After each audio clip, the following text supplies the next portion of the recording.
Bismillahirrahmanirrahim. Again, we are here with another lecture number 14 on past papers. Today we will discuss our first MCQ. The word education is derived from two words of the Danish language. तो जो education जो word है ये दो Latin language दो word से निकला है, दो लैटिन लैंग्वेज के वर्ड से निकला है, ठीक है। एजुसेयर का मतलब होता है टू ब्रिंग आउट, ठीक है, और एजुकेयर का मतलब होता है ब्रिंग अप। तो ये दो लैटिन वर्ड से मिलके बना है एजुसेयर और एजुकेयर, ठीक है। एजुसेयर का मतलब टू ब्रिंग आउट होता है और केयर का मतलब होता है bring up. Every man is different from other beings with respect to faculties, यानी उसके अंदर जो सलाहियतें हैं, ठीक है, उस हिसाब से वो डिफरेंट होता है। Education is the process of that causes overall development of the individual, that lead to maturation of human personality, that enables individual to become successful citizens. तो ये सारे एजुकेशन के प्रोसेस हैं, ठीक है। तो all of the above is the correct option. Who said that education search for truth beauty and justice, तो ये किसने कहा था? सोक्रेटिस ने कहा था।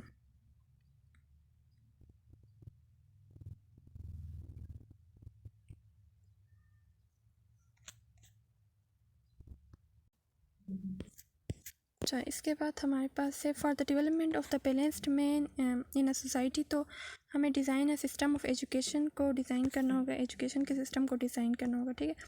Education of a person is the education of society. The society prepare man through the process of education. It is necessary for effective teaching to know the age group of the student, abilities of the student, interest of the students. इन तीनों चीज़ों को हमने देखनी होती है effective teaching के लिए। तो all of the above is the correct option. If children are left at their own they will learn a bit, मतलब बच्चों को अपने हाल पे छोड़ दिया जाए तो थोड़ा बहुत सीखते हैं। Becoming life just strive for becoming a desirable citizen of state and society, ठीक है। अच्छा, इसके बाद the successful teaching largely depends on teacher पर डिपेंड करता है। Teacher can blow true spirit in teaching only if he is aware of the psychological foundation of teaching, यानी बच्चे के साइकी को जब टीचर समझता है तभी वो इफेक्टिव टीचिंग कर सकता है, ठीक है। अल्लामा इकबाल सेज दैट शेख अल मकतब is teacher. A teacher is guide भी होता है, फ्रेंड भी होता है, एडवाइज़र भी होता है। तो all of the above. A teacher must possess, teacher के अंदर क्या चीज़ होनी चाहिए? सारी चीज़ें होनी चाहिए। सॉलिड कैरेक्टर होना चाहिए उसका, ठीक है। उसके बाद टीचिंग एप्टीट्यूड होना चाहिए, सिंपैथेटिक इमोशंस उसके अंदर होने चाहिए बच्चों के लिए, ठीक है। विच of the following factors can cause the life can change the life of a student. एक बच्चे की लाइफ को या स्टूडेंट की लाइफ को कैसे, कौन से फैक्टर्स चेंज करते हैं? Sympathy on the part of the teacher.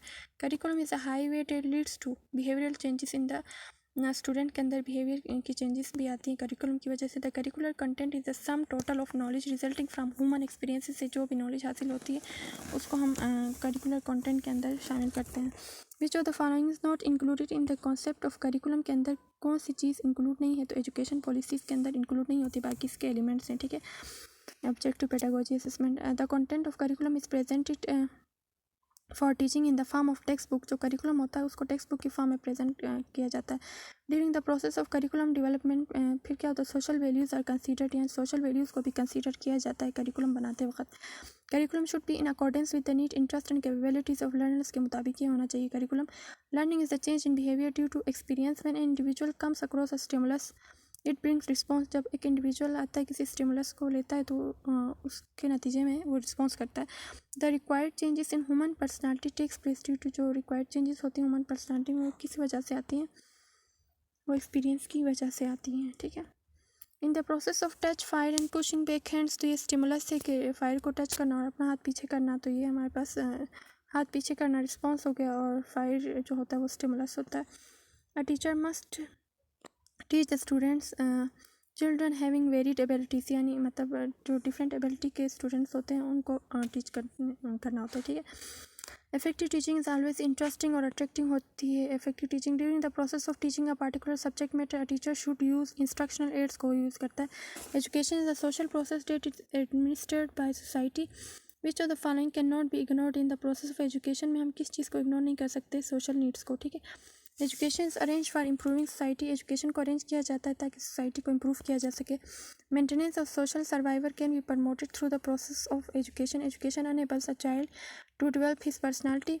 Information और जो आइडियाज़ होते हैं वो कंसर्न होते हैं कोग्निटिव चेंज के साथ, ठीक है, मेंटल डेवलपमेंट के साथ। The effective change is concern with formation of attitude. जो इफेक्टिव चेंज होता है वो फॉर्मेशन ऑफ एटीट्यूड्स की वजह से डेवलप होता है। जो साइकोमोटर चेंज होता है वो प्रैक्टिकल एक्टिविटीज़, फिजिकल एक्टिविटीज़ या मैनिपुलेटिव एक्टिविटीज़, ये सारे एक ही टर्म्स हैं, तो इसके अंदर डील होता है। तो ऑल ऑफ द अबव इसका करेक्ट ऑप्शन होगा। In the primitive society the cultural heritage used to be transmitted by. Primitive society में जो कल्चरल हेरिटेज होती है वो ट्रांसफ़र होती है पेरेंट्स के थ्रू, ठीक है। Every society desires for transmission of culture heritage. Her society में क्या होती है, डिज़ायर होती है कि उनकी कल्चर हेरिटेज आगे ट्रांसमिट हो जाए from one generation to another. The education system revolves around learner. For the accomplishment of child personality को अकम्पलिश करने के लिए हमें साउंड हेल्थ नेसेसरी होती है, सेटिस्फिकेशन ऑफ ईगो नेसेसरी होती है, और गुड सिटीजनशिप नेसेसरी होती है। तो ये सारी चीज़ें नेसेसरी होती हैं। The education institutions are responsible for transmitting the accepted social values को ट्रांसमिट करने में एजुकेशन इंस्टीट्यूशंस रिस्पॉन्सिबल होते हैं। Government schools and colleges fall under formal education के अंदर आती है। Formal education is conducted under formal curriculum के अंदर फॉर्मल एजुकेशन लाई करती है। नेक्स्ट एमसीक्यू हमारे पास है, non formal education concern with mass communication means, यानी मीडिया इसका क्या है, मेन सोर्स होता है, ठीक है। Mass communication means the process of informal education starts from birth. In informal education एक बच्चा कहाँ से सीखता है, इन्वायरमेंट से सीखता है। नॉन फॉर्मल एजुकेशन में क्या होता है, करिकुलम इज़ डेवलप लूजली, मतलब इसमें कोई फ्रीम या हार्ड टू फास्ट रूल कोई नहीं होता इसमें, ठीक है। The first academy for the child is home. Which of the following factors determine social status of a person. किसी पर्सन का सोशल जो स्टेटस होता है वो उसकी एजुकेशन है वो डिफाइन करती है। The function of education include transmission of culture heritage, social life, अच्छा, और बेसिक ह्यूमन नीड्स। तो ऑल इसका क्या होगा, करेक्ट ऑप्शन होगा। The primary aim of education हमारे पास क्या होती है, emergence of positive changes in human personality के अंदर जो पॉजिटिव चेंजेस लेके आना वो हमारा एजुकेशन का प्राइमरी एम होना चाहिए।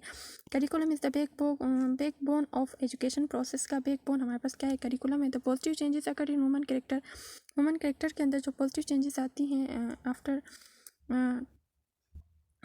तो उसको हम क्या कहते हैं, लर्निंग।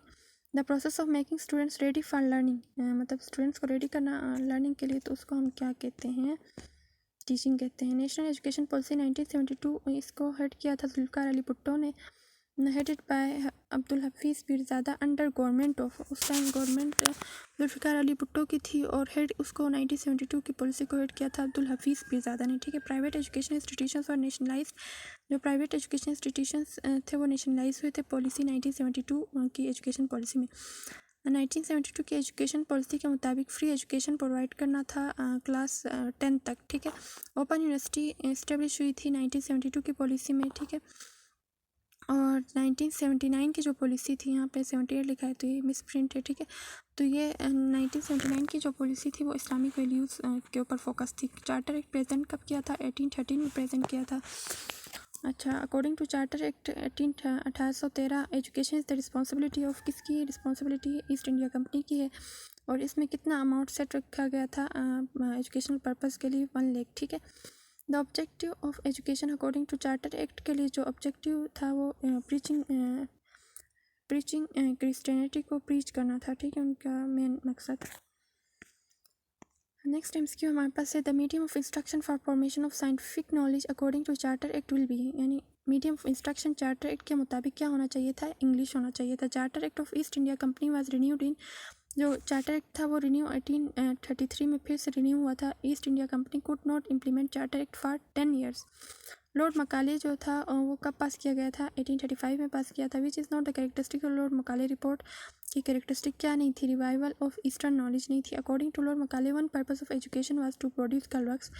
जो चार्ल्स वुड डिस्पैच है वो 1854 में प्रेजेंट किया था, और चार्ल्स वुड डिस्पैच के मुताबिक 1857 में 3 यूनिवर्सिटीज़ को इस्टेब्लिश किया गया था, बम्बई, कलकत्ता और मद्रास में, ठीक है। पंजाब यूनिवर्सिटी कब इस्टेब्लिश हुई थी, 1882 में इस्टेब्लिश हुई थी। और इंडियन एजुकेशन कमीशन भी 1882 में ही इस्टेब्लिश हुई थी पंजाब यूनिवर्सिटी के साथ।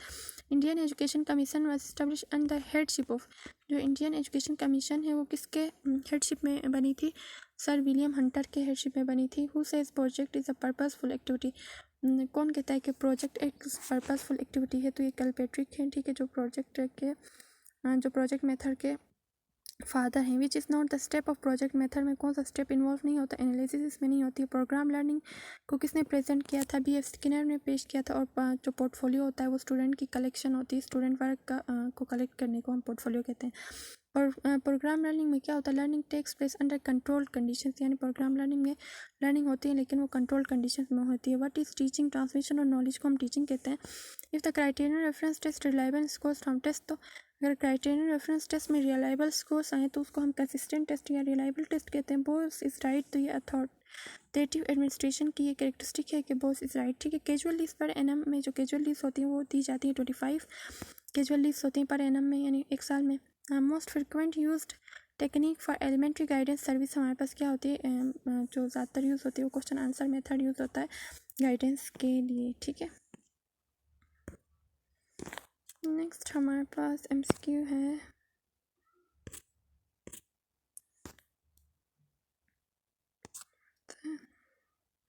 नदवतुल उलमा जो मूवमेंट थी वो इस्टेब्लिश हुई थी और डेवलप की गई थी ताकि रिलीजियस जो कॉन्सेंसस है उसको प्रमोट कर सके, ठीक है। उसके बाद विच is not a type of lesson plan based on objective के बेस पे लेसन प्लान की कौन सी टाइप नहीं है, तो माइक्रो लेसन प्लान इसकी टाइप नहीं है। माइक्रो टीचिंग हमारे पास टीचर ट्रेनिंग टेक्निक होती है। First component of lesson plan हमारे पास क्या होती है कि ऑब्जेक्टिव को सेलेक्ट करना होता है। रिपीटेड परफॉर्मेंस हम करते हैं किसी भी चीज़ की ताकि हमारी लर्निंग इंप्रूव हो, तो उसको हम ड्रिल मेथड के थ्रू करते हैं।